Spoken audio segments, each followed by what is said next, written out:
दोस्तों, एक बार आप सभी का आपके अपने चैनल किस्से कहानियाँ हम में बहुत बहुत स्वागत है।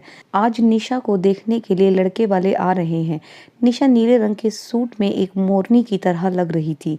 निशा को देखते ही अजय उस पर मोहित हो गया। उसने तुरंत शादी के लिए हाँ कह दी थी।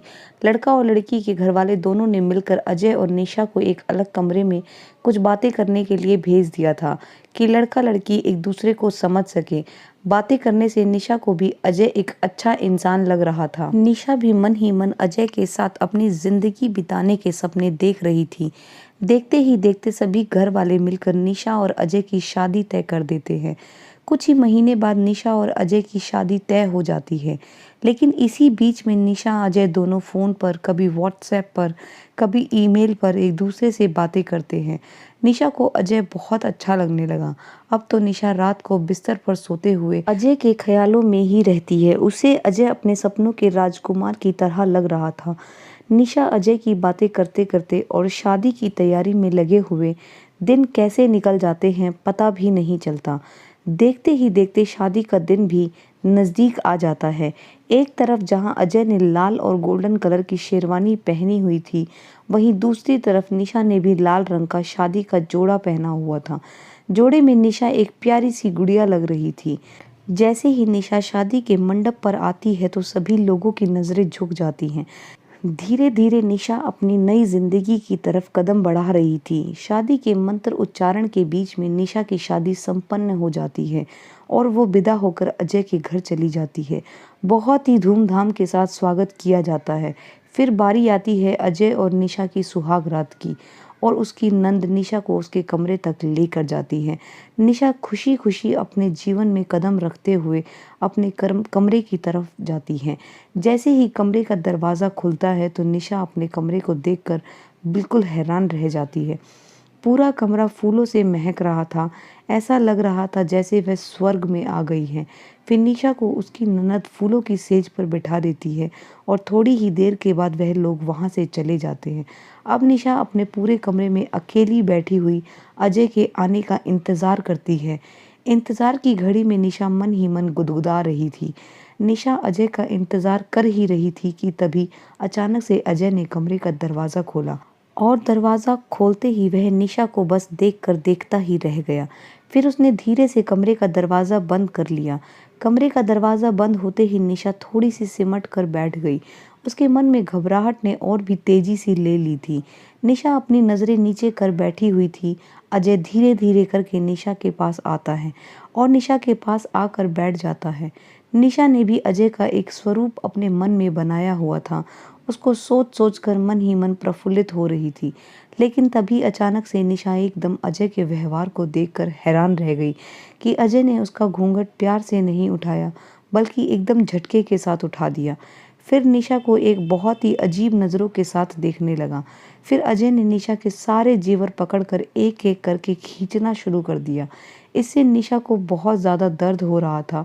निशा ने जैसे ही अजय को कहा कि आप रुक जाइए, मैं उतार देती हूँ, तो यह सुनकर अजय ने निशा को ज़ोरदार धक्का मारा, जिसमें निशा बिस्तर पर जाकर गिर पड़ी। और अजय निशा के सारे जेवर उतारने के बाद अब एक एक करके उसके कपड़ों को खींचने लगा, जिससे निशा को बहुत ज़्यादा दर्द हो रहा था। फिर निशा ने भी रोते हुए कहा कि अजय, अजय आप क्या कर रहे हैं? आप तो ऐसे नहीं थे। मुझे दर्द हो रहा है, मुझे छोड़िए। ऐसी बातें सुनकर अजय एकदम से रुक जाता है और निशा को घूरने लगता है और फिर निशा को ज़ोरदार तमाचा मारता है और कहता है, तुम मेरी बीवी हो, जो मर्जी कर सकता हूँ, अब मुंह बंद करके चुपचाप बैठी रहो। अगर इस बार तुम्हारे मुंह से ज़रा सी भी आवाज़ आई तो मैं दुपट्टे से तुम्हारा गला घोंट दूंगा। समझ में आ गया तुम्हें? अजय ने कहा। अजय एक बार फिर से निशा के साथ जानवरों वाला बर्ताव करने लगा। अब वो निशा को बुरी तरीके से पीटता है और फिर कभी कहीं से निशा को नोचना और बड़ी बेरहमी के साथ निशा के साथ सुहाग रात मनाने लगा।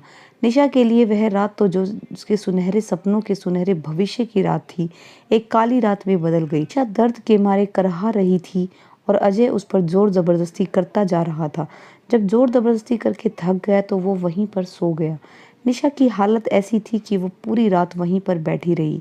सुबह होते ही किसी ने दरवाज़ा खटखटाया, निशा को बहुत ज़्यादा गुस्सा आ रहा था कि ना तो उसने कमरे की हालत ठीक की और ना ही उसने अपने कपड़े ठीक किए।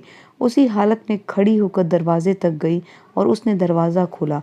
उसकी सास ननद दरवाजे पर खड़ी हुई थी।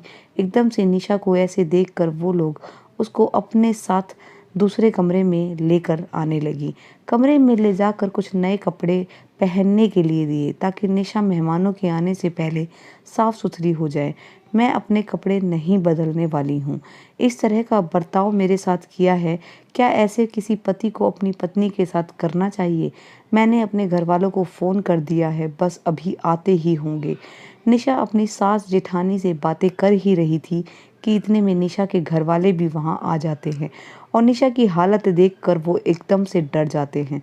फिर वो गुस्से में आकर कहते हैं कि आप लोगों ने एक ही रात में मेरी बेटी की कैसी हालत बना दी है। अभी हम निशा को अपने साथ यहाँ से लेकर जा रहे हैं। लेकिन निशा कहती है, नहीं पापा, मैं यहाँ से ऐसे नहीं जाने वाली हूँ। आज मेरी मुँह दिखाई है ना, आज मेरी मुँह दिखाई होगी और वो भी इसी हालत में होगी। लोगों को पता चलना चाहिए कि इस घर के लोग अपनी बहू की कैसी दुर्दशा बनाते हैं। उसकी सास निशा के सामने हाथ जोड़ती है और कहती है, लोगों के सामने ऐसी बातें ना करें। लेकिन निशा एक भी नहीं सुनती। एक एक करके घर के अंदर मेहमान आते जाते हैं और निशा की हालत देखकर वे सभी लोग डर जाते हैं। काफ़ी देर बाद अजय भी उठकर सभी लोगों के सामने आ जाता है और निशा को वहाँ पर देखकर एकदम से घबरा कर कहता है, तुम यहाँ क्या कर रही हो? अपने कमरे में जाओ और नहा धोकर तैयार हो जाओ। लेकिन निशा एकदम से अजय के पास जाती है और गुस्से में ज़ोरदार तमाचा लगाती है और कहती है, तुमने एक औरत को क्या समझ रखा है? के लिए खिलौना? मैं एक इंसान हूँ, जानवर नहीं, जिसे तुम जैसी मर्जी चाहो वैसे इस्तेमाल करो। अब तो तुम जेल जाकर रहोगे। तुमने जो मेरे साथ पूरी रात किया है उसकी सज़ा तुम्हें ज़िंदगी भर जेल में रहकर गुजारनी पड़ेगी। निशा की सास और उसके घरवाले हाथ जोड़कर निशा से विनती करते हैं, लेकिन निशा किसी को भी माफ़ नहीं करती। निशा पुलिस को बुलाकर अपना बयान लिखवा देती है और अजय को निशा के बयान पर पुलिस पकड़ कर ले जाती है। ऐसी हरकतों की वजह से निशा की ज़िंदगी बर्बाद हो गई। निशा ज़िंदगी में कभी किसी आदमी से प्यार नहीं कर पाएगी। तो दोस्तों, अजय का निशा के साथ ऐसा व्यवहार करना क्या ठीक था? आपकी क्या राय है? हमें कमेंट करके अपनी प्रतिक्रिया ज़रूर बताना।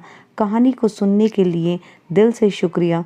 चैनल को सब्सक्राइब नहीं किया है तो पहले प्लीज़ चैनल को सब्सक्राइब कर लीजिए। मिलते हैं आपसे एक जल्दी अच्छी और नई वीडियो के साथ।